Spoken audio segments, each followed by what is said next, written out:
first, the complete lack of information, much less decision making that I had on a major thing that was happening to my body.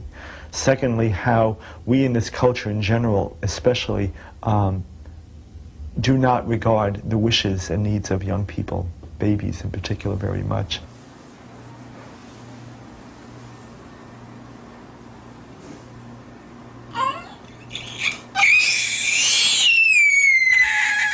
It tells me that we don't listen, that we could go on for years believing that babies don't feel any pain when this is done to them, without thinking that if this was done to me, would I feel any pain?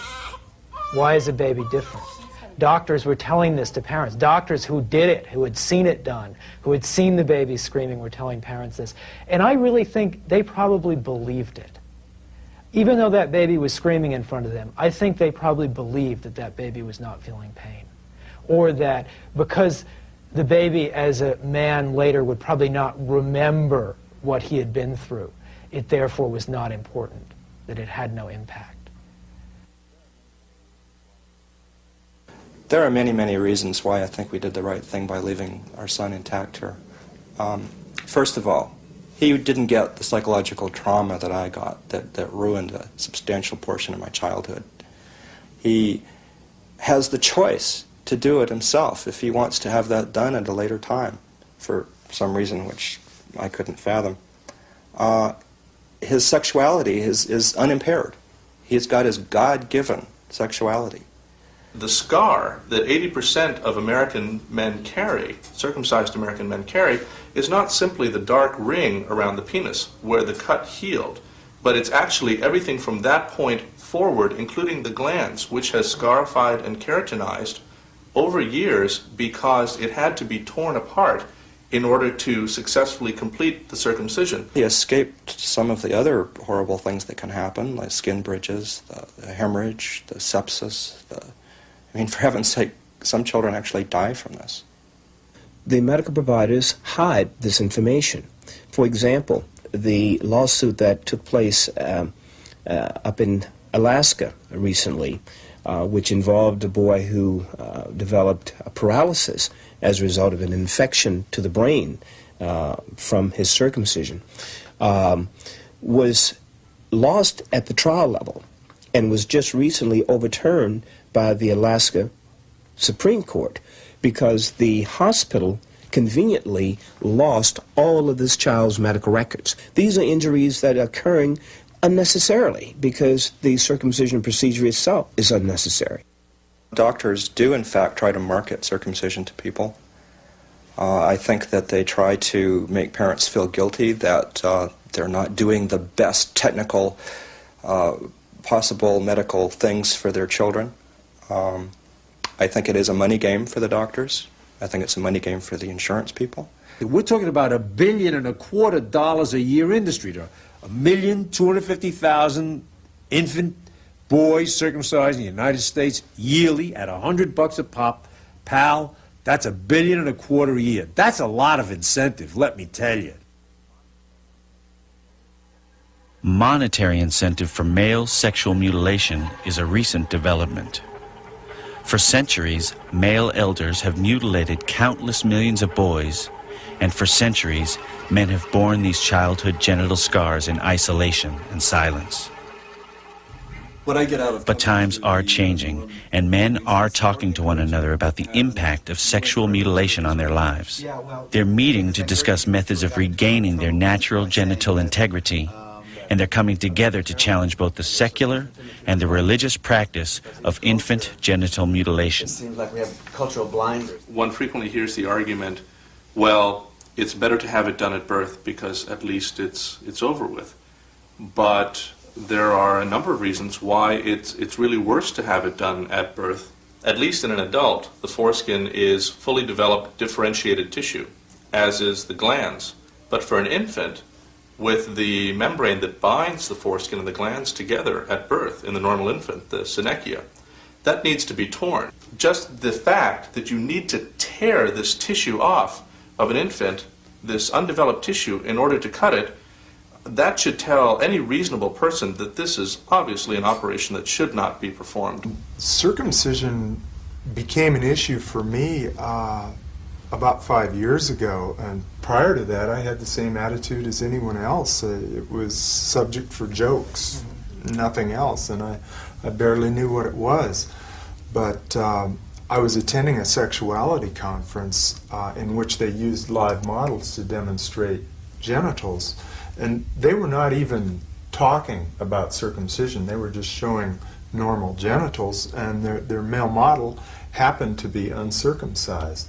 And when I saw how he looked and how he functioned, I heard him describe the feelings that he had in areas that were essentially destroyed in me, I was immediately overwhelmed. I began crying. I was just blown away by it. Its emotional impact was couldn't be denied. And as a gay man, I have had a lover who was intact. And through that, I have become aware. You know, I was able to have that conversation and became aware that it is very different. And things that I thought were just genetically different in us were in fact physiological, you know, because of my circumcision. When my sons were born, I didn't know anything about it really. I had a gut feeling. I really didn't want it done, but I grew up in this fundamental religious background, and it had to be done. You know, it's the American way, it's the Christian way. You've got to do this. But just something inside me said I didn't want to do it. But I succumbed with my first son because I didn't know why.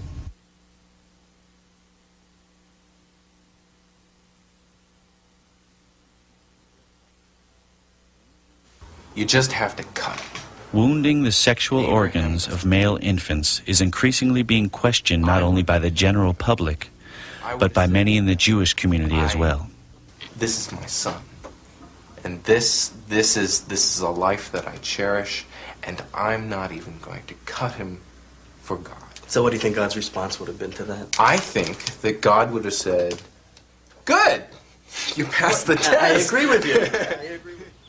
Miriam Pollack has spent over 20 years as a Jewish educator. As a mother of 2 sons, she witnessed the amputation of their foreskins in the traditional Jewish ceremony, or bris. Those experiences have led her to re-examine the bris ritual. What does it mean when we take a knife to a child's genitals, and where does that come from inside of our culture and inside of our psyches? And I've had to ask these questions even though, or because I chose to circumcise my boys, as thinking this was the only way to bring them into this faith and people that I love and am very connected to. What I have learned and what I understand about circumcision is that it was a pre-Judaic rite. It did not originate with Jews. That Judaism had been a very powerfully matrilineal culture in terms of Orthodox Judaism and even the law of the State of Israel. The whole issue of who is a Jew, the identity of a Jew, is if your mother is a Jew, you are a Jew. The use of the foreskin to that organ is evident. The bodily injury caused to that organ is exactly that which is desired. There is no doubt that circumcision weakens the power of sexual excitement and sometimes lessens the natural enjoyment. Our sages say distinctly, it is hard for a woman with whom an uncircumcised has had sexual intercourse to separate from him. Moses Maimonides was a very great 12th century Jewish philosopher, physician, and rabbi. Maimonides revealed to us that circumcision performs 2 functions. One, it deals with the fear of woman, and the other, the fear of pleasure. And part of circumcision, I feel, is a way of competing with this matrilineal, this very strong matrilineal heritage within Judaism. Circumcision accomplishes this by violently breaching the maternal-infant bond, by mutilating the baby on his sexual organ, by bonding the baby boy with the men of the community and the men from generations before him, and with a God that is imaged as male. And by psychosexually wounding this baby boy.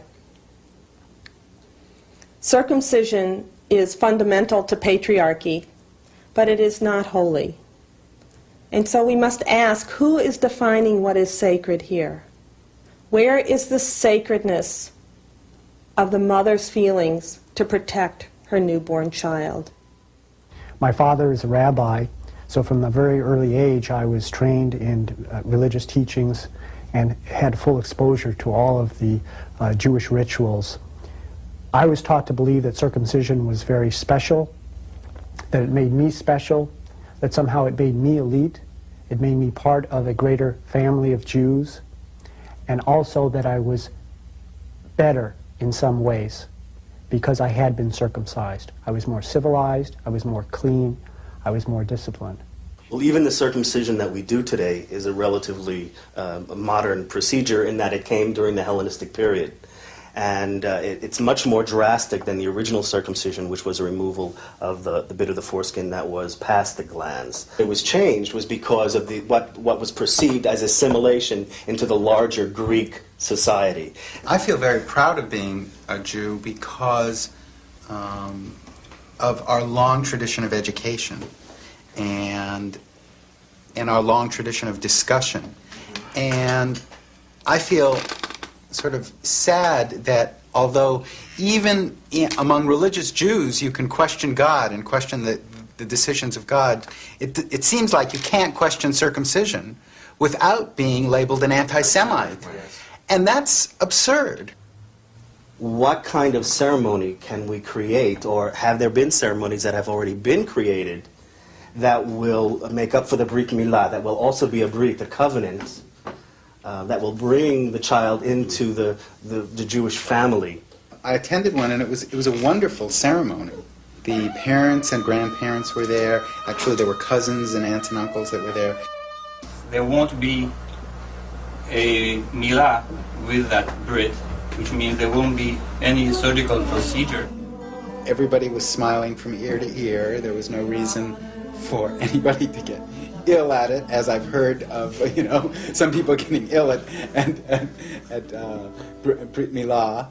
Blessed is your coming in the name of God. Philosophy and science have brought us to a new understanding of laws and relationships between mankind, God, and nature. Thank you, O Lord, for bestowing on us this understanding.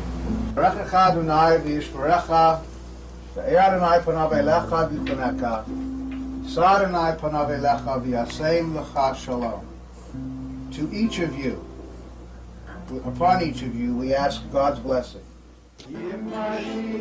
There was just incredible joy in welcoming this child into the Jewish family.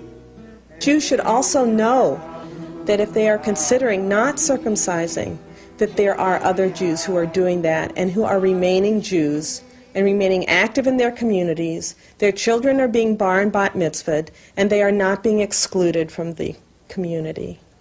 The question of Sammy not being circumcised and living in a sea of Jews whose Jewish boys are circumcised, again, has not come up. He knows that something wasn't done to his penis, but he views his penis as being good, and I hope that all of us who have circumcised penises view our penises as inherently okay despite what was done to us. Not all circumcised men feel good about what was done to them, and growing numbers of non-intact men from all walks of life are seeking to undo the damage of their mutilation, to regain their natural genital integrity, and to experience renewed wholeness. Many are pursuing non-surgical foreskin restoration. And that's what the change has been for me. Never knowing the level of sensitivity I could have had had I been intact. And then to be restoring, and it was within 3 or 4 weeks I acquired a sensitivity that I had never known in my life. In 1990, The National Organization of Restoring Men, NORM, was founded to provide men with the necessary technical and moral support for reclaiming their bodies. I come to the groups so that I can find some support. I mean, it's hard to be out there alone dealing with the issue of someone thinks it's a kooky idea, and it's a real relief to find other men who understand and share the same feelings. What I get out of coming to the NORM meetings is support and encouragement and new information. And we're kind of like pioneers, all of us. And each of us have something to contribute as we're experimenting. Jim Bigelow is the author of The Joy of Uncircumcising, a scholarly work dealing with the history and the methods of uncircumcision.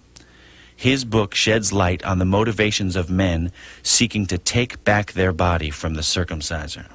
Many men who, as a young circumcised male, had no notion that anything was diminished about their penis, have discovered as they get older that the toughening of the glands is an ongoing process. And then when they begin to get some information, particularly information from intact males, that's not necessarily so. You get then a whole group, there's a group of men who say, hey, I've been robbed, I've been cheated, I don't want that to happen to me. I want to reverse that process. I want to stop it. I think restoration is a great outlet for that kind of angry emotion that rises up. I've had a lot of it myself, and in fact, it was the anger that allowed me to decide that I should be restoring. I thought, if I have this much emotional energy around this issue, then I should be doing something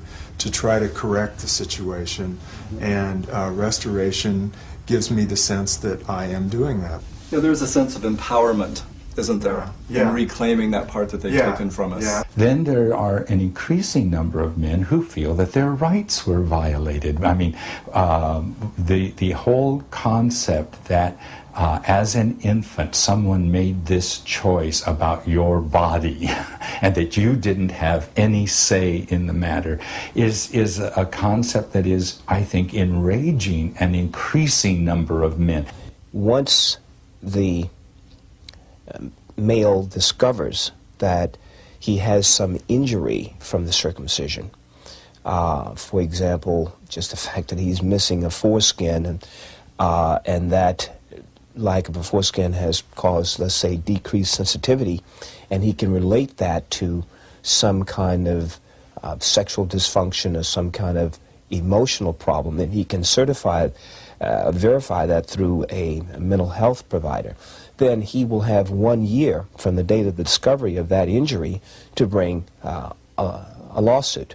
Men who are just turning 18, they will have until their 19th birthday, 1 year from the date of the age of majority, to bring a lawsuit on the basis of, say, lack of informed consent.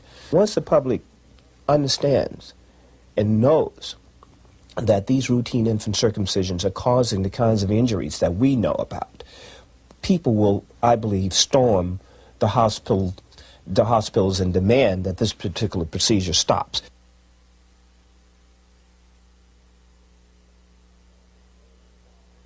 Circumcision's got to go, hey, hey, ho, ho.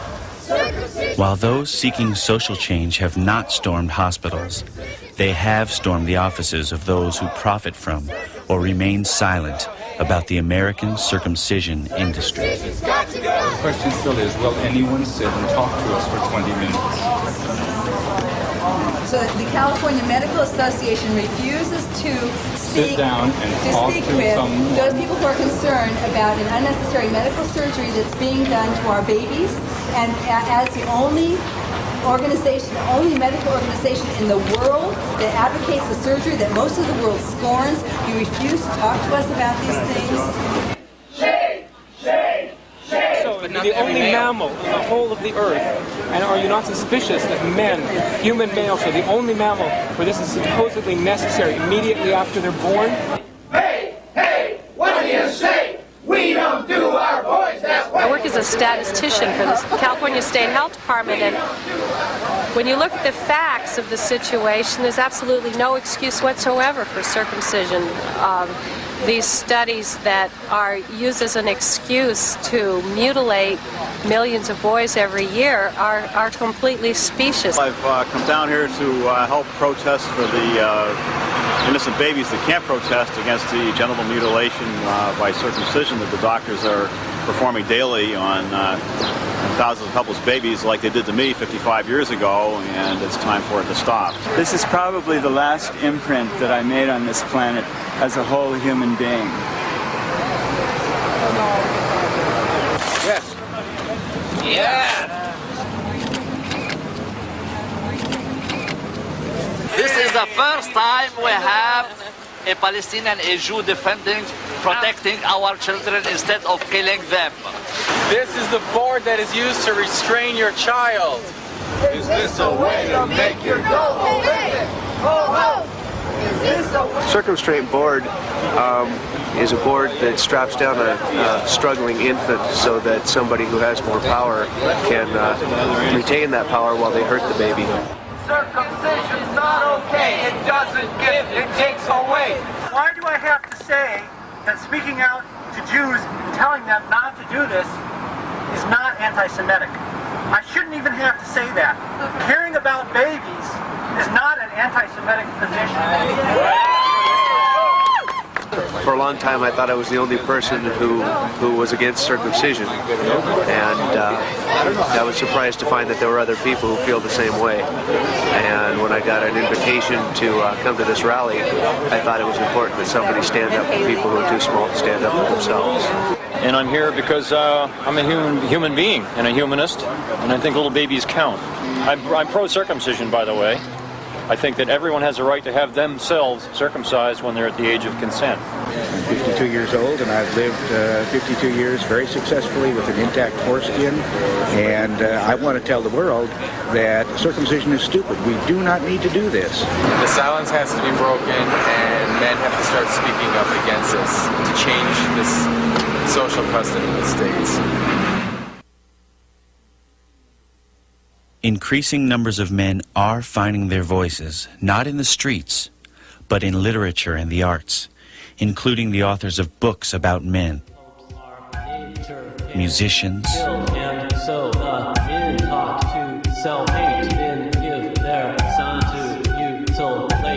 multimedia artists, sculptors, performance artists. Peel, cut, and slice. No pain, no gain. It's a boy. Quick, cut his dick with a knife. Welcome to America. It's a man's world.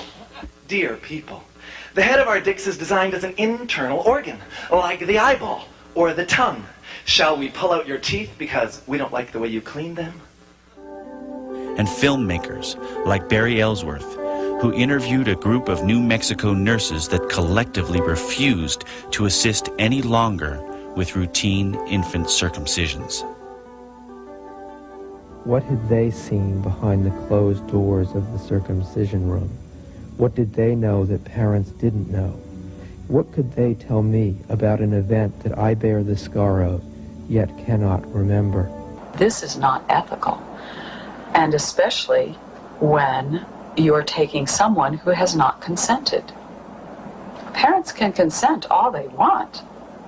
This does not mean the child has consented to this. You saw a baby, how beautiful a baby is, perfect.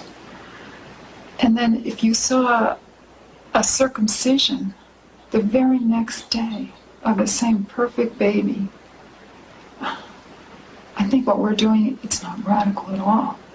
It's just, it's common sense. It's sanity. And it started bothering me. I think it started bothering my soul.